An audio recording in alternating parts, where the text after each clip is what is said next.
Welcome back. Brief recap. Windows. I have made a start in stripping the broken glass off one of them, and what I've done is I've got the knife and I've cut down at an angle there. What I've learned is the glass, funny enough, is not actually sealed onto the aluminium, it's actually sealed to the outer edge here. So they've literally lumped up loads of sealant all the way around and then put the glass on top. Unfortunately though, this piece of glass has actually given out and I found cobwebs inside anyway, so I've cleaned it as best as possible. And because I don't want to risk breaking the glass, I've just put a bead all the way around on the inside edge, all the way around, just to seal that one up. So that one's ready. This frame has been prepped, so that's now ready to go back in. Again, I've cut at an angle, so there's two pieces of perspex. I'm going to find our way on that one, and I've got one more to do, but perspex will be here on Monday. It's supposed to have been here today, Friday, but it's going to be Monday now. I will pop this window out as well, and this one I will try and film the process of what I'm doing. These are really annoying, these bars. They've got to come out. They're only stapled in through the aluminium frame, so this is a good insight, not just for a camper van, but if you've got a house and the windows are steaming up, that's because the seal has gone. This might be a good video for you to watch to see the process of pulling them apart and re-gluing them. I'm hoping I don't crack the glass getting that out, because it'll be a good demonstration if it all works out fine. Right, I have got the perspex ordered from Hugo Build in Kedsgrave, Suffolk. 76 quid for one 10-inch by whatever the length is, I can't remember that one, another 10-inch by whatever it was for the one in the truck. Actually no, it's the window over there, and then two pieces. So the slit is there, and I'm going to put the slit behind me and I'm going to push forward. Watch.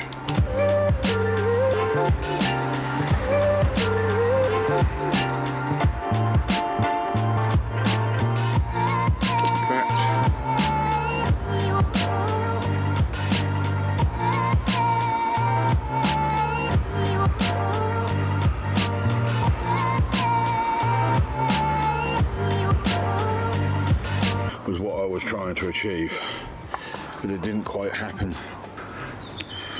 Right, as this is tiger seal, I'm going to leave that for about an hour just to cure off enough where I can get some window lean inside that, clean off all the dust, turn it over, and then put another bead with the other one. It's quite bizarre because the first one, experimental, went perfect, but there you go, there's the third one. This is double perspex window, so it's all perspex, super lightweight, wasn't heavy to do. This one's got glass in it, glass on the inside, perspex on the outside, and I've got mist in the window. And what happened was when I made the first cock up, as you remember, I washed it down with window lean, and I didn't get it all. I left some window lean on the sealant, and unfortunately when it got hot it condensated. So what I have done, based on a camping window I once owned, I've drilled two holes in the aluminium frame on the inside edge, on the up strike, you know, there.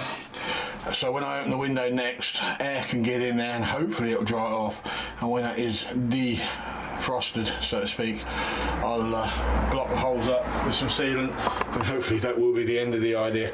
So yeah, this one as far as it goes, but click in,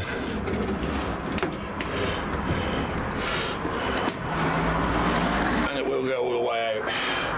So it just means that anyone breaking in, that's just going to be a little bit harder. Double perspex window. I'm pleased with that. It's function over form on this occasion. They don't look that great on the outside, I openly confess. I've got one more to put over there, as you know, but they do their job, and that was all. They do their job, and that was all I wanted from it. And I've decided to make the framework for the window that's going in over here. There we go, one outer frame cut from a single 2x4. Yes, it is covered in green algae. I've got to clean that all off as yet, but it is there. I've put it in. It's a little bit of a mismatched frame, especially that end, because I went and cut one end wider than the other, but that's not an issue, because what I do plan to do is to put a piece of wooden trim on the inside of that, because the lines are terrible, literally, and I want to hide them.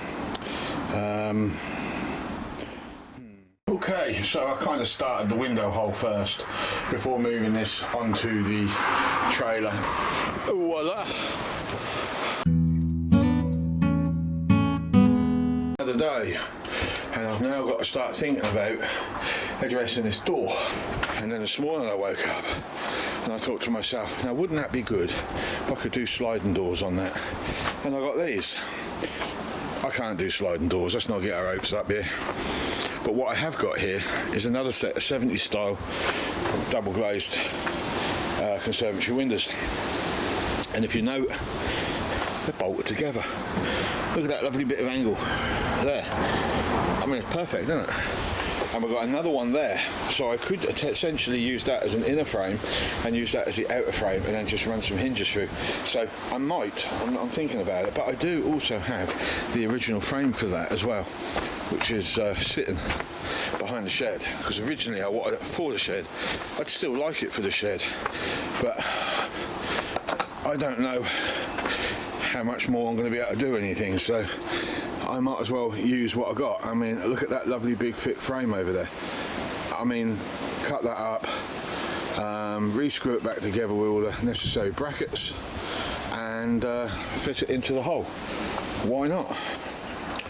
Right, I've unscrewed that frame and this is going to work out, I think, really well. So now that aluminium door frame wasn't in the best of condition when I got it, because we had to cut it in half, or the chappie did for me, and then I had to rivet it all back together again, which didn't also help.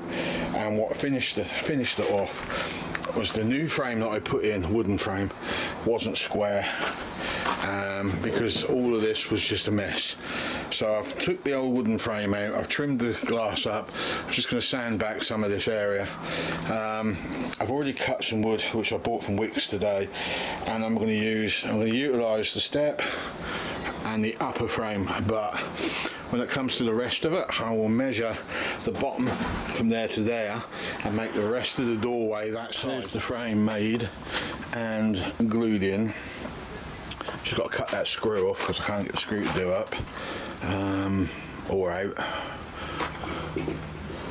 I think I need to put some batten down the side there to help support it, but not only that, it'll help the glass fibre go around, because we're going to come over here around and then round that corner there, but then we're going to stop at that edge and then we're just going to glass liquid down on the inside edge for the aluminium frame to fit.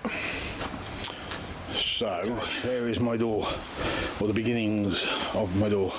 I've put a layer of fiberglasses, 2 sheets of chopped strand mat, quite a bit of resin in there. I did use quite a lot, but the thing is my resin's getting old now and the shelf life on it, I've been in there a year. I'm surprised it hasn't already gone off in the can, so I am actually physically trying to use it up so it don't go to waste. So I've actually laid it on quite thick. I've just got a little bit more work to do on the walls of the camper before I start building that up, so the last of that resin will go on that. And then we'll go from there. I bought it for the boat actually, but we've abandoned that temporarily. Got more things I want to do on the boat, but that's for later, maybe over the winter, we'll see. Anyway, so 2 layers on there. I'm just debating at the moment whether I want to put some filler over it or whether I should just give it a gentle sanding. I mean, all the strands are soaked in now, so if I do sand it, it shouldn't come out too bad. That's just the itch. It's going to itch like crazy when I do it. Finally, you won't believe how much toing and throwing I've had to do. It's a little untidy up here on that one, but I've just got to glue and screw everything together now. and it wouldn't be a bad idea just to run the DA over that again one more time. I had to fix this corner over here, and I resined all that side but didn't do that side. I was experimenting to see how smooth I could get. Now once I sanded it all down, I'm hoping that will fill up all these little holes we had, and it'll be a lot smoother than it is now. If that's the case, then it may pay me to run some more over the top. Ta-da. Sorry about the low light, I only just finished. So there you go. So what I've got to do next, I've got a glass up in there because it's not been done. I had to cut away there.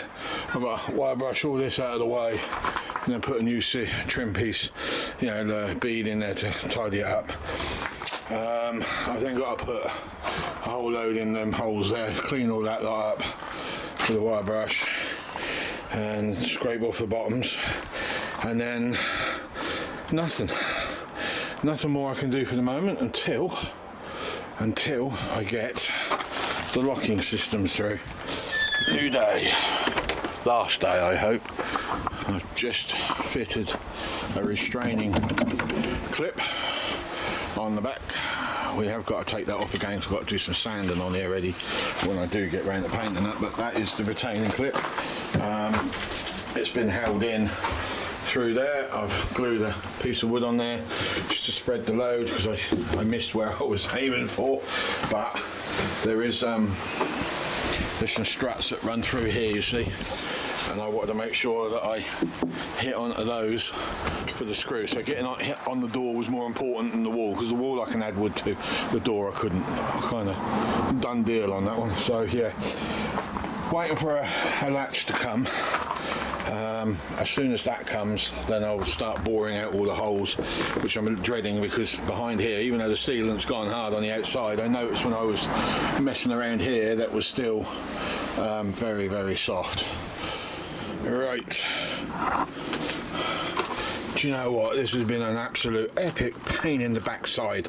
That is a garage latch. However, the bolt that goes through, the square bolt that goes through, right, it goes in at an angle, so it goes like that. Instead of it being flat at the top, it goes in an angle. So when you put it in, it sits at that sort of angle, and you won't be able to lock it. So I've had to pull it all apart, change the square bolt for another one with holes in it so I can twist it and then grind it back, and finally I've got it in there. The only problem is I've got this and a bit wonky. I've got to pull it all off and realign it back up again, which is going to leave holes, but hey, it took me 2 days to get that damn thing on, so you know. And then I had to put a block on there because I couldn't flush mount it, and the reason I couldn't flush mount it is inside here there is a little shoulder, and because this door is so thin, I couldn't get the shoulder to sit right. And then we had the next problem of this. Look how close that is to the edge, but it's in and it locks. I'm just waiting to take delivery of the next 2 locks. Well, I was meant to upload this video Saturday, but I wanted to get all these locks put in place. I'm a little annoyed with myself because I haven't got this one very straight, and you can see I was kicked in there when I was doing. The door is so thin that these locks were not very easy. Look at that Chinese writing on there.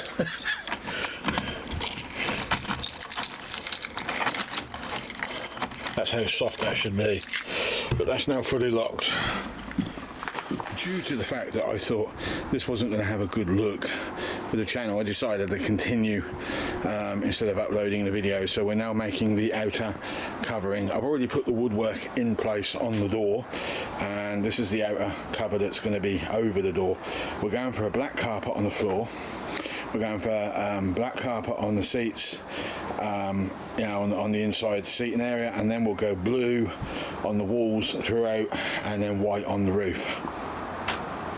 And I want to try and get all of that done, plus the paint, before the winter gets in, and then we can do the real fit out over the winter months, amongst other things I want to get on with. Whew. It's not as tidy as I would have liked it, but it is a lot nicer. Goes with the grey, I think. Definitely goes with the car, without a doubt on that one. Maybe I could do one more screw in there. So we're hitting that up. That broke, but I've got another one on order tomorrow, so I'll put that in, and as soon as I put that one in, then I will upload the video. I might even wash some resin down there so as we can paint that blue at a later date.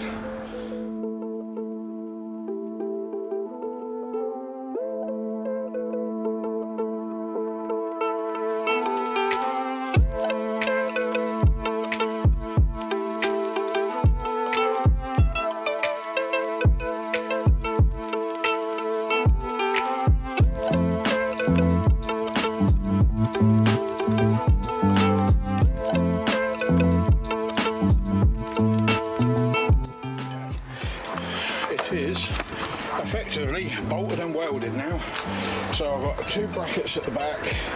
I have 2 mild brackets at the front, just temporarily holding it because I've used those self-tap screws and they're not strong enough. So what I need to do regarding that is a piece of steel on the inside and a 12mm bolt running all the way through, but I just can't help feeling that might be just a waste of bloody time, because there's nothing to fix to, you know, it's just hollow wood, and if this was ever to roll, it would just rip the wood to pieces. So for now, that'll do. So next job is the overall framework. I have no idea who this chap is. He has been standing there for over 2 hours.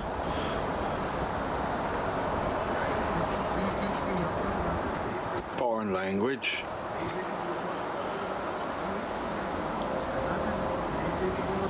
I thought maybe we got a Jehovah's running around here or something. I don't know. Anyway, my reason for being out here. Remember I said to you I was cutting up those pot noodle packs?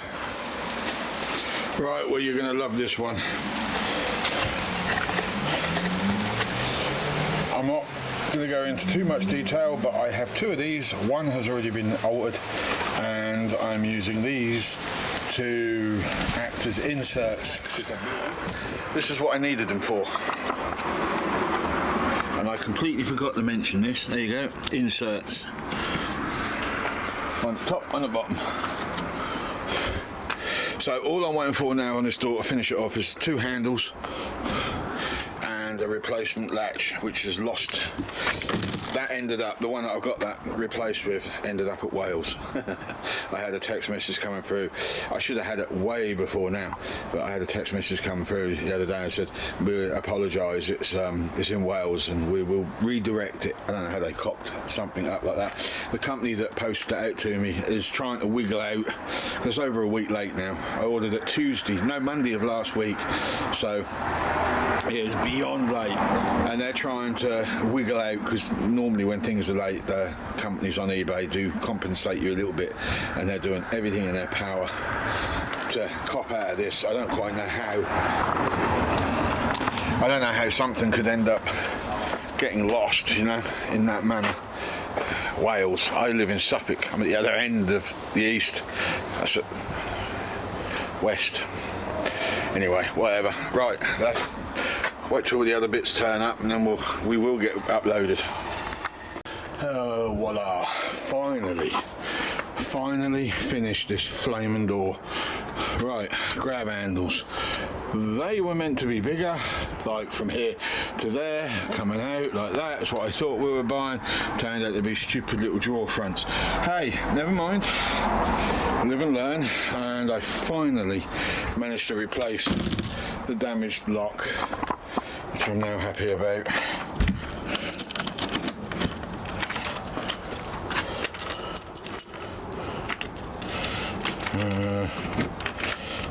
There we go. Oh, you.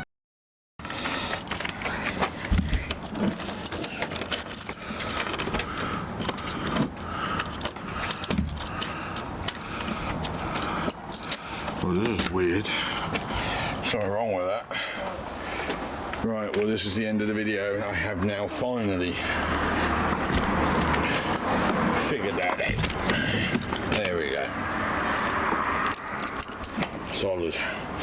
So it's another way. So we've got two locks, one top, one bottom, plus garage door, because I know how easy they are to break open. This one's not going to be such an easy task. I mean, if anyone wants to get in there, they're going to. There's nothing I can do to stop them. Right, so that is it. That is now a completed door. Apart from, I just noticed something that's annoying me.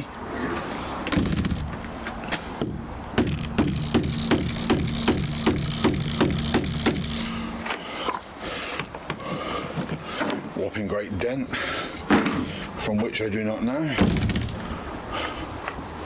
Yeah, better. We'll sand that all out. We've got to paint that door anyway, so yeah. Right, now this is definitely the end of the video, people. So thank you for viewing. Next one will be putting some stabiliser legs on the back. Made me mind up on that now, because I can't get in there without rocking and rolling around. It's a bit awkward.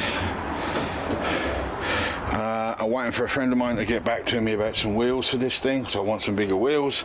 As soon as we've got the bigger wheels, we'll then start doing the wheel arches, and then we'll move on to the front piece. Meanwhile, the control box for the legs, there's going to be 4 legs, will be up in here. So you flip that up or flip it down, whichever, and then you should be able to access the control units. Everything is coming together just beautifully. See you next time.